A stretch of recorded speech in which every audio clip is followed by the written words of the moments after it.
네, 안녕하십니까. 네, 오늘은 담보물건부터 하겠습니다. 페이지 384페이지. 자, 담보물건 타이틀 외에는 채권이 있다고 가정하십시오. 자, 카센터에서 수리비 채권이 있어서 채권 변제받을 때까지 자동차 못 주겠다라고 유치할 권리가 생기죠. 네, 전당포 가면 동산을 담보로 집어넣어야지 돈을 빌려줍니다. 그래서 동산 담보를 제공해서 대출 받거든요. 대출은 채권 채무 관계가 되겠죠. 동산 담보가 바로 뭐다? 질권이다 생각하시면 돼요. 자, 은행 갑니다. 은행은 부동산 담보 대출이죠. 그래서 부동산을 뭐로 집어넣고 담보로 제공하고 대출 받는다는 얘기죠. 그래서 대출 관계가 되면 채권 채무 관계가 되죠. 그 다음에 부동산 담보권을 우리가 저당권이라는 명칭을 써줍니다. 특징이 있습니다. 여기는 이 카센터 이 채권은 이건 계약 관계가 아닙니다. 계약 관계가 아니죠. 그러나 이 전당포하고 은행의 요거는 전부 다 무슨 관계죠? 계약 관계를 통해서 채권 채무 관계가 발생합니다. 다음 이 유치권, 질권, 저당권은 담보 물권. 무슨 물권? 담보 물권. 그다음에 담보 물권이 이런 채권을 법률 용어로 뭐라 한다? 피담보 채권이라고 명칭 잡겠죠. 그죠? 피담보 채권이 주가 되고요. 담보 물권은 종관계에 들어가겠죠. 그다음에 유치권은 유치할 권리가 본권 있죠. 당연히 뭘 하십니까? 점유가 생명입니다. 점유. 저당권자는 점유를 하지 않습니다. 자, 이거는 시험범위 아니니까 굳이 얘기할 필요는 없겠죠. 그다음에 유치권자는 점유하지만 우선 변제권을 인정받지 않습니다. 저당권자는 점유하지 않지만 경락대금 들어가는 입장권, 우선 변제권이 있습니다. 우선 변제권이 있으면 이게 물상대위랑 연결되어 있습니다. 물상대위, 변형된 가치물에 효력이 미칠 리가 없고요.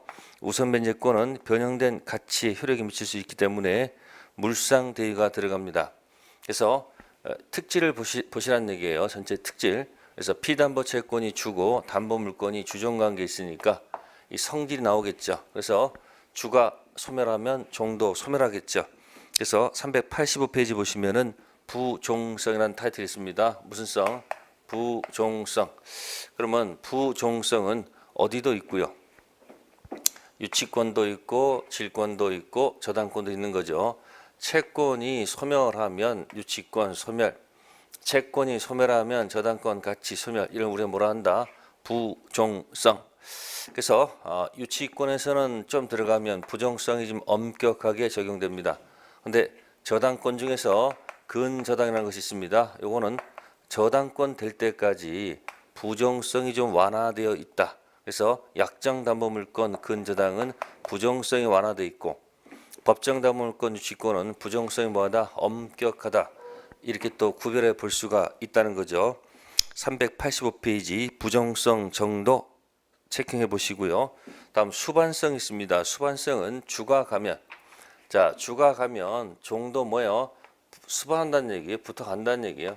채권이 움직이면 다 붙어가는 성질, 채권이 가면 붙어가는 성질이죠. 이런 걸 뭐라 한다? 수반성. 다 인정되겠습니다.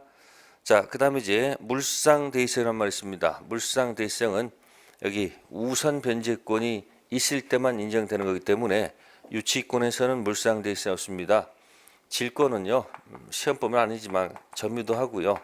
우선 변제 다 인정받습니다. 그래서 여기는 물상대위도 다 인정되는 겁니다. 그래서 물상대위성은 변형된 가치물 어디? 저당권에서 인정하는 겁니다.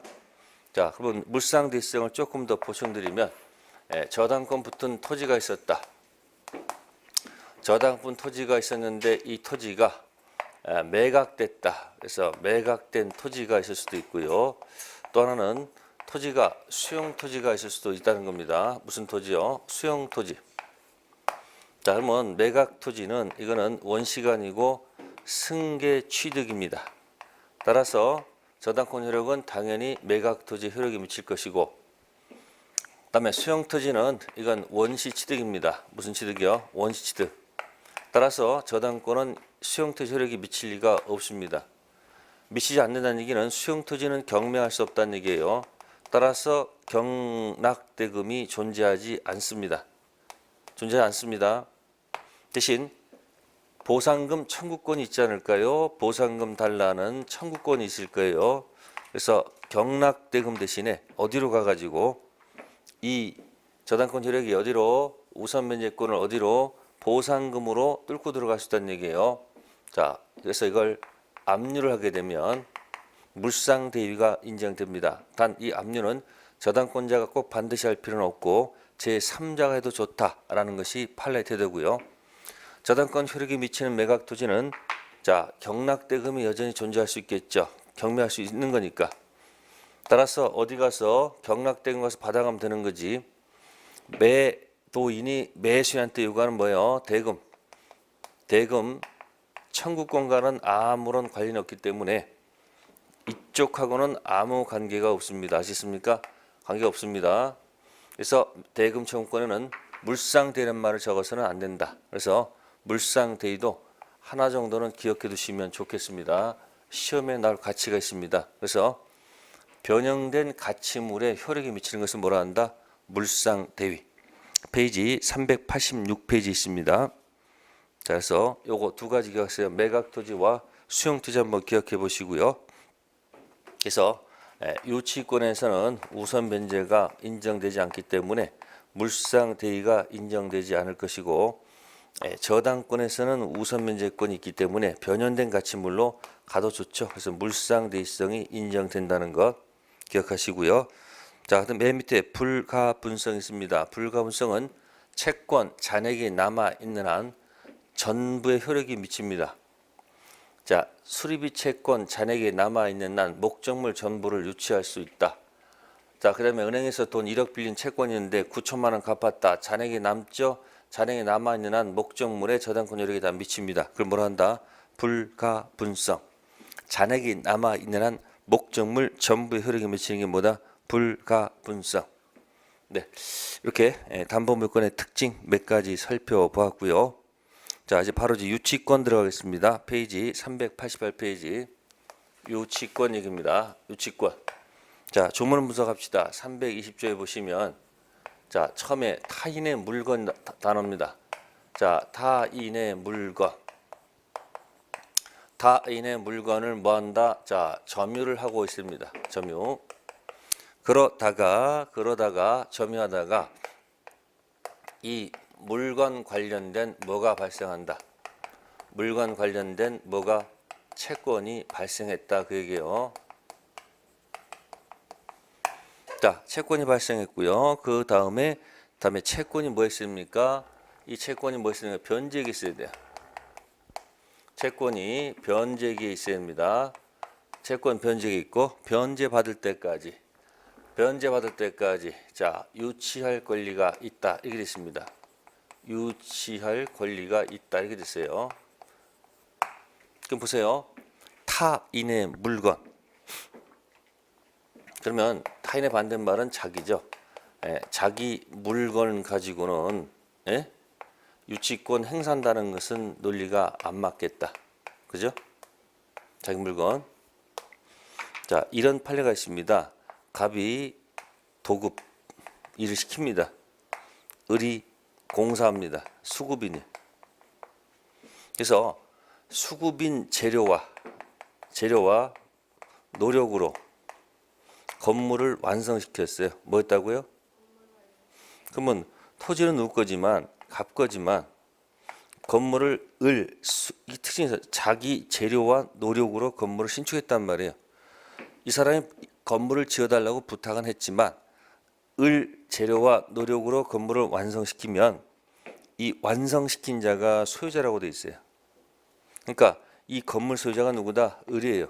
을은 뭘 갖고 있고요? 건물 소유권 갖고 있고 이 갑은 무슨 거 갖고 있는 거죠? 토지 뭐예요? 소유권 갖고 있습니다. 그러면 자신이 건물 소유자면서 얘가 공사비를 안 준다고 해가지고 이자가 유치권을 행사할 수 있다 그러면 이 논리는 틀린 거예요. 아셨어요?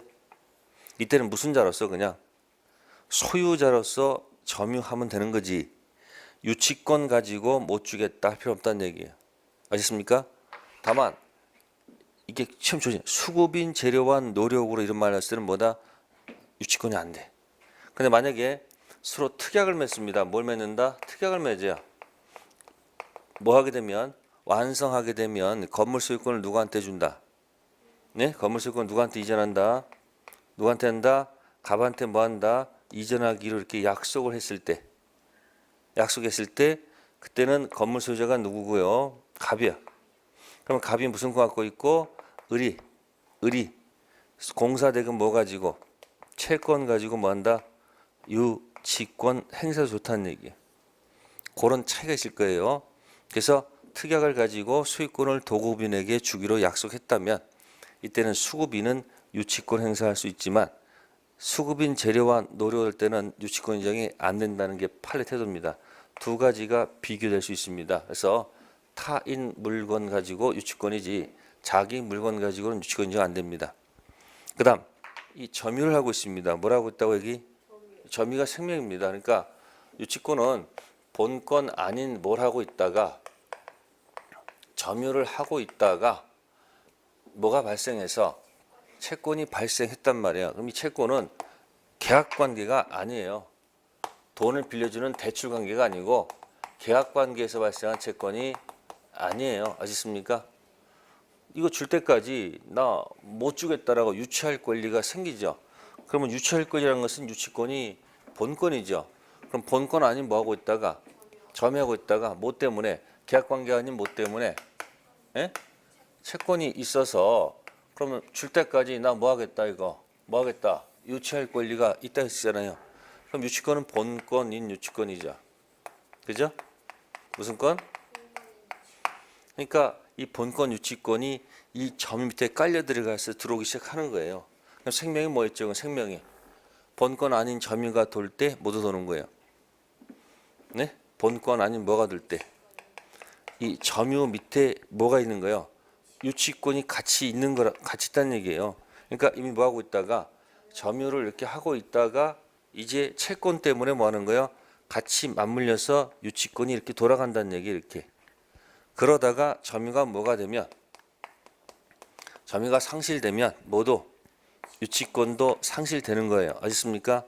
그러다가 점유가 다시 뭐 할 수 있으면 부활 살아날 수만 있다면 뭐 할 수만 있다면 이 유치권도 뭐 한다? 다시 살아날 것이다. 그런 얘기 하셨습니까? 그럼 여기서 뭘 의미하는 걸까요? 유치권자는 본권 있는 건 맞습니다. 그런데 유치권이 점유 밑에 깔려 들어가기 때문에 여기는 본권 아닌 점유권, 본권 아닌 뭐다? 점유권 기초라는 뭐다? 물권적 뭐다? 청구권만 있으면 되는 거지. 네? 본권인 유치권 물청은 필요가 없다. 그 얘기예요. 뭐만 살려내면 되는 거니까. 네. 그래서 여기는 204조, 205조, 206조가 들어가 있겠죠. 그러면 이 사람은 뭐 가지고 점유권 가지고 점유를 내놔라. 반환. 또 점유권 가지고 방해 뭐다? 제거. 점유권 가지고 방해 뭐예요? 예방. 이런 것이 인정된다는 거예요. 그래서 점유권 반환 던져서 1년 이내에 점유를 뭐하면 회수하면 점유가 뭐하면 부활하면 본권 유치권도 자동 부활하기 때문에 유치권에서는 213조 14조를 준용한다는 말이 존재하지 않는다는 겁니다. 몇 조를 준용하지 않고 213조 14조를 준용하지 않는다는 얘기야. 결국 무슨 얘기냐면 본권 유치권 가지고 반환을 요구한다는 말은 성질상 안 들어간다는 얘기예요.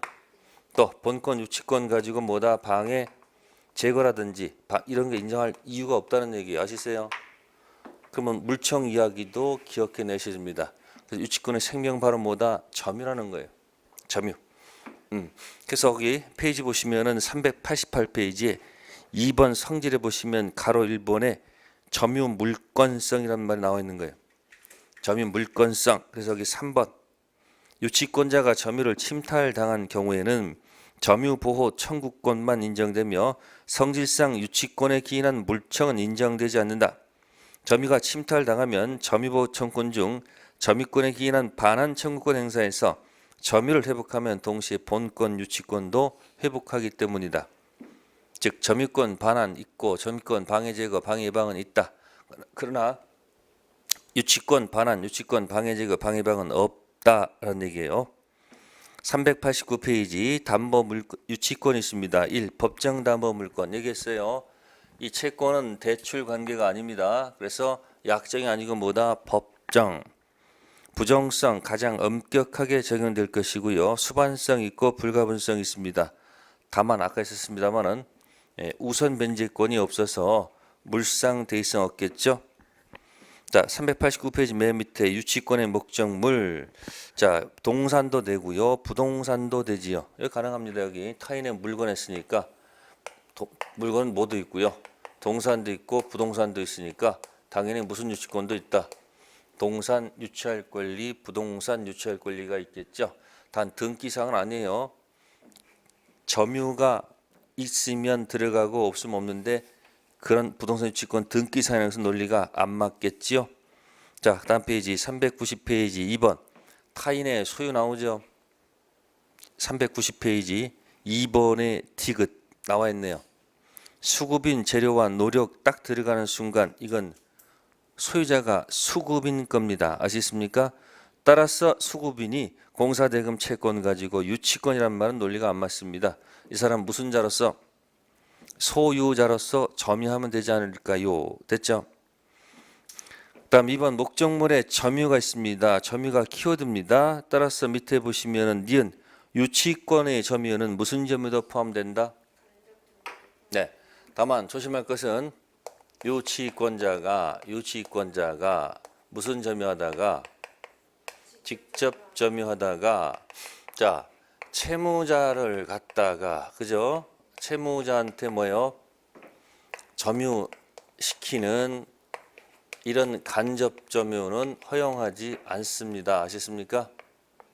네? 채무자 점유시키면 안 되고 누구?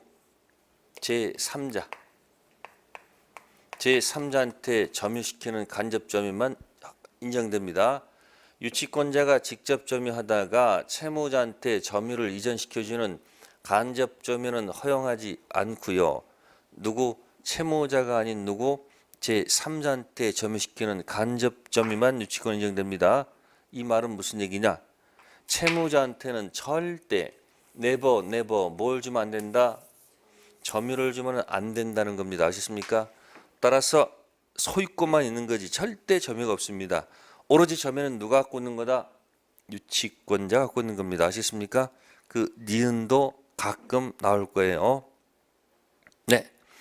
그 다음에 우측에 보시면은 적법한 뭐가 있어야 돼요? 이 점유가 정상이어야 되겠죠? 적법 점유에서 가지고 유치권 하는 거예요. 그래서 적법이 아닐 때는 유치권 행사하면 좀 곤란할 것이다. 그런 생각하시고요. 다음에 이제 변제기에 있는 채권 당연히 뭐가 있어야 돼요? 변제기에 있어야지 유치권 행사할 수 있는 거예요. 아직 변제기가 도래하지 않았는 데는 유치권 행사해서는 된다 안 된다? 안 된다. 그래서 여기 2번에 티그 체킹하세요. 법원이 유익비 상한 청구에 대해서 상당한 사안기간을 뭐야? 허락, 연장해 줬을 때는 아직 변제기에 도래하지 않기 때문에 유치권 인정되지 않습니다. 다음 네 번째, 유치권 배제하는 특약이 없을 것. 네, 유치권 배제하는 특약을 맺게 되면 유치권 행사하면 안 됩니다. 유치권 발생 배제 특약 유효하다는 거 하나 기억하시고요. 자, 그 다음에 이제 393페이지에 판례 안에 들어가서 4번 결련 관계가 유무에 관한 판례 태도가 있습니다. 거기 권리금 반환 청구권 무슨 금? 네, 권리금이란 말 있고 또 뭐가 있을까요? 또 밑에 가면 보증금 있어요. 보증금 있고 그 다음에 또 뭐가 있을까요? 부속물, 그죠? 뭐라고 됐어요? 부속물. 또 뭐가 있을까요? 네, 손해배상 이런 것 있네요. 자, 그냥 이렇게 해결하세요. 권리금 가지고 유치권이 되느냐 이 문제에 들어가는 거거든요. 아주 간단해요. 글자 맞추기 놀이하세요. 권하가 유가 글자가 안 맞는다. 보유 안 맞는다. 부유 안 맞는다. 손유 안 맞아요. 되는 건 거기 비용 상한 청구권. 필요비하고 뭐다? 유익비. 필요비하고 무슨 비? 유익비. 필유비라고 그래요. 자, 이런 필유비 가지고 유치권 가능하다 할 때는 가능합니다. 아시세요? 필유비 가지고 글자 맞추기 놀이를 해가지고 그 부분을 털어내면 좋겠습니다. 다만 종료시 뭐 하다는 거 있습니까? 가끔 임대차 하면서 원상복구라는 단어 들어가죠. 원상복구하러 나간다면요 626조 비용상한 청구권을 포기 특약이에요. 이 규정이 임의 규정이에요. 무슨 규정? 임의 규정은 포기 특약하더라도 유효해요. 그러면 채권을 포기한다는 얘기는 채권에서 발생하는 모두 유치권도 포기한다는 그런 의미예요. 아셨어요? 그래서 필요비 유익비 가지고 유치권 됩니까? 그러면 말은 맞다 하시면 되고, 다만 이제 무슨 복구가 들어가면 원상 복구 들어가면 626조 포기 특약 유효하거든요. 임의 규정은 불리하더라도. 그러면 이걸 포기한다는 얘기는 뭐야? 이것도 포기한다는 얘기죠. 그때는 유치권 행사하면 안 되겠죠? 주정관계 있는 거 하나 정도는 체킹하시면 되겠습니다. 자, 넘기셔가지고요. 394페이지 유치권의 효력이란 말이 있습니다. 당연히 목적물 유치권 인도 거절하는 것이 포인트가 되겠죠. 다음 395페이지 디귿 유치권 행사의 효과가 있어요. 목적물 인도 청구 소에 대해서 점유자인 피고가 유치권을 주장했을 때 이론적으로 볼 때는 원고 전부 패소 판결을 해야 할 것이지만 소송 경제 관점에서 둘을 불러다가 이렇게 얘기합니다. 채무 변제와 상한으로 물건을 뭐하라? 인도하라. 395페이지 맨 위에 디귿. 이때 원고 일부 승소 판결 또는 상한급부 판결한다 그 얘기입니다. 유치권 행사가 오는데요. 소유자가 법원에 소를 제기합니다. 안 준다고. 그럼 유치권자 와가지고 나 유치권 있습니다. 그래서 못 줍니다. 그러면 원래는 그럼 네가 잘못했냐 원래 이렇게 해야 되는데 판사가 그렇게 하지 않고 둘을 불러다가 너는 채무를 뭐하고 너는 채무를 변제하고 너는 뭐야 물건 줘라. 서로 상환급부하라. 예? 상환급부 판결을 내린다 그 얘기예요. 아셨습니까? 이게 원고 패소 판결하지 않고요. 원고 일부 승소 또는 뭐다 상환급부 판결 다 이유가 있으니까 채무 변제하고 너는 뭐다 물건을 인도하라. 상환급부 판결한다는 거. 다음 밑에 2번에 경매권하고 뭐가 있다? 우선면제권 체크하세요. 아까 얘기했습니다. 유치권자는 아까 뭐가 없다면 우선면제가 없어요. 근데 무슨 권이 있는데? 경매권은 있어요. 보통 우리는 경매권 있으면 모두 있다고 생각하죠. 우선 변제 있다는데 아니에요. 유치권은 경매하더라도 뭐가 없다? 우선 변제권이 없어요. 저당권자는 모두 하고요. 경매에서 배당받을 권리가 있어요. 유치권자는 경매에서 배당받을 권리가 없어요. 아시세요? 입장권이 없기 때문에. 따라서 아무도 채권자가 없으면 돈 받을 권리가 없는 사람이 없으면 유치권이 경매도 좋은데 혹시 그 물건 관련돼서 뭐 저당권, 입장권 인상 여러 사람 있을 거 아니에요. 그때는 유치권자는 경매하면 손해야. 아십니까? 유치권자는 뭐나 할 수 있어도 경매할 수 있어도 우선 변제받기 위한 경매가 아니고 이 가치가 얼마가 되는지 환가를 위한 경매 정도. 일종의 뭐냐면 채무자한테 압박을 가하는 거예요. 압박. 또는 이런 것도 있잖아요. 여러분들 자동차 벤츠를 갖다가 유치하고 있는 것이 너무 부담스러울 때도 있잖아요. 그럼 뭐 던져버리는 거야. 경매해버리는 거예요. 그럼 내가 경매해보면 뭐야? 내가 점유하지 않아도 되잖아요. 그런 거. 환가를 위한 경매라는 거. 우선면제권 없습니다. 자, 경매권, 우선면제권 없다는 거. 그래서 물상대상 없다는 거 기억하시고요. 자, 쭉 읽어보시고요. 그 다음에 397페이지에 유치권자 의무는 거기 선관주의라는 것이 있습니다. 무슨 주의요? 선관주의. 유치권은 이제 반대말이 뭐냐면 자기 재산 동일한 주의. 좀 어려워요. 뭐라고요? 자기 재산과 동일한 주의. 자기 재산 동일주의. 반대말은 뭐죠? 네, 선량한 선관주의. 그래서 자기재산 동일한 주의가 아니고 뭐다? 선관주의로 보관하는 거예요. 우리 시험에 있는 건 전부 다 선관주의예요. 나오는 게 유치권 무슨 주의가 있고요. 선관주의가 있고 두 번째 임차인도 목적물을 어떻게 보관해야 돼요? 선관주의로 보관했다 돌려줍니다. 두 가지 기억하시면 돼요. 선관주의라는 거 기억하시고요. 다음에 넘기셔가지고 399페이지 유치권 소멸이 있습니다. 326조 피담보채권의 무슨 시효? 소멸시효. 자, 피담보채권은 소멸시효의 대상이 됩니다. 뭐 대상된다? 네, 소멸시효가 되면 소멸시효 이렇게 있습니다. 네, 소멸시효가 되면 2편 물건이 있고, 네, 3편 뭐가 있다? 채권이 있어요. 자, 소멸시효의 대상이 되는 것. 물건은 다 걸리지 않고요. 용익 물건만 소멸시 채권은 모두 대상이 됩니다. 용익 물건이 뭐죠? 지상권, 지역권, 전세권. 그럼 안 되는 게 뭐죠? 점유권, 소멸시 대상이 아니고, 소유권, 소멸시 대상이 아니고, 모두 유치권도 아니고, 질권도 아니고, 저당권도 아닙니다. 아시세요? 그러면 유치권 위에 채권이 있죠. 그럼 채권이 뭐에 걸리면? 채권 걸린다고 했잖아요. 그럼 채권이 소멸시에 걸려 죽으면 유치권도 따라 죽는 경우는 있어도 유치권 자체가 소멸시에 걸려 죽을 이유는 없다는 얘기예요. 됐죠? 그러면 이 채권이 소멸시효가 완성되지 않도록 적절히 노력을 해야 되겠죠. 그래서 326조에 무슨 권 행사는? 유치권 행사는, 자, 유치권 행사가 뭐 하는 걸까요? 유치권 행사는 현재 뭐 하고 있는 거예요? 점유하면서 달라는 거, 인도, 거절하는 게 유치권 행사지. 무슨 권 행사는 아니다. 위에 채권 행사는 아니에요. 뭐가 아니다? 채권 행사하지 않으면 소멸시효가 어떻게 돼요? 소멸시효가 스탑일까요? 아니면 계속 진행할까요? 소멸시효는 뭐 되지 않고 중단되지 않고 뭐한다? 계속 뭐한다? 진행할 것이다. 그런 얘기예요. 그러니까 무슨 권 행사는? 유치권 행사는 채권 소멸시 진행에 영향을 미치지 않는다는 얘기예요.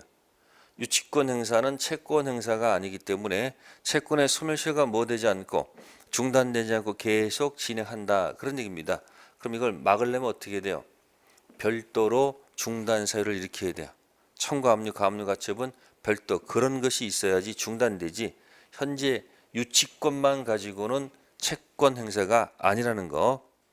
그래서 하나 조심하시고요. 그 다음에 밑에 327조의 타담보 제공과 유치권 소멸이 있습니다. 이 타담보 제공은 다른 게 아니고 갑의 자동차 소유권이 있는데, 그죠? 을이 채권이 있어서 뭐다? 유치권 행사 중이죠. 그럼 갑은 벤츠가 유치당하고 있어. 벤츠가. 그러면 갑은 뭐 수리비가 한 100만 원 나왔단 말이에요. 100. 그럼 100만 원 상당의 다른 담보를 뭐하고 이쪽에다 제공하고 이 벤츠 달라 할 수 있다. 그런 얘기예요. 타담보 제공과 유치권 소멸은 단 이 타담보 제공은 유치권자의 권리가 아니죠. 이건 채무자가 요구하는 거예요. 누가 요구하는 거예요? 그래서 한번 시험에 나왔어요. 유치권자의 권리에 타담보 제공은 없습니다. 이건 누가 요구하는 거예요? 채무자가 채권자한테 요구하는 거예요. 그래서 이 사람 봤을 때 합당하면 예스하고 합당하지 않으면 노할 수 있어요. 그래서 타담보 제공은 유치권자의 권리가 아니고 누구의 권리다? 채무자가 요구하는 권리라는 거 기억하시고요. 다음 400페이지 점유상실과 유치권 소멸. 유치권은 점유상실로 인해서 소멸한다. 아까 예시 설명드렸던 겁니다. 그래서 유치권은 본권 아닌 점유권 밑에 깔려서 본권 유치권 돌아간다는 거. 그래서 본권 유치권 물청은 없고요. 본권 아닌 점유권 물청밖에 없다는 것. 네, 그래서 유치권 한 문제 정도 또는 두 문제까지 갈 수 있습니다. 가장 독특한 거니까 기억해 두시면 좋겠습니다. 네, 잠수 따도록 하겠습니다.